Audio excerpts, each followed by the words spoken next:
Thank you, Mr. Chairman. Thank you both. I know there's been a lot of talk about gold today. There's an old saying, worth its weight in gold, which goes back to the fact that early current coins actually were weighed.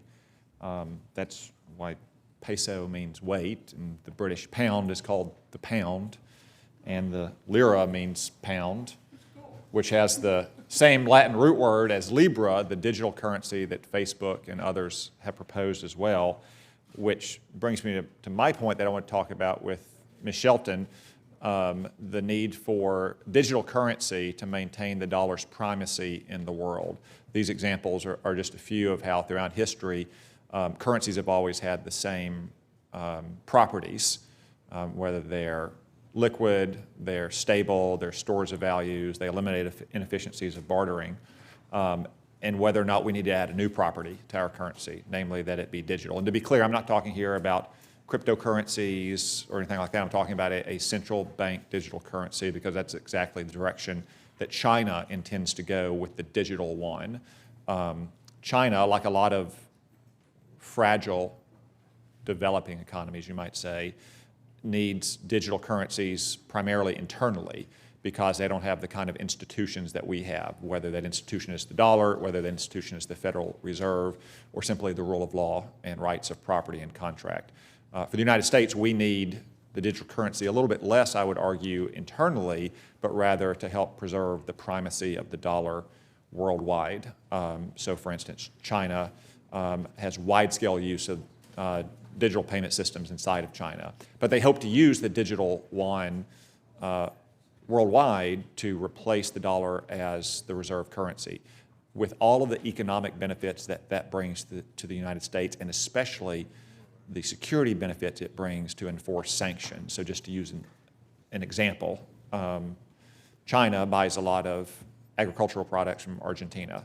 They don't contract those and transact in pesos or in yuan, but in dollars, which again gives us great leverage in enforcing our sanctions worldwide. If we do not move to add digitization to the dollar as a feature of those timeless historical properties of currency, I worry a lot that a digital yuan could ultimately replace the reserve currency, just as we replaced the pound in the last century.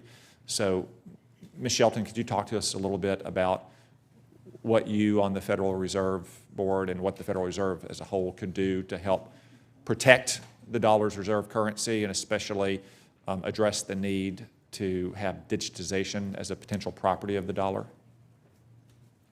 Thank you, Senator Cotton. I think that's an extremely important discussion, and I agree with your assessment. I think we're compelled to think about that. The dollar is the most important instrument of soft power that we have around the world.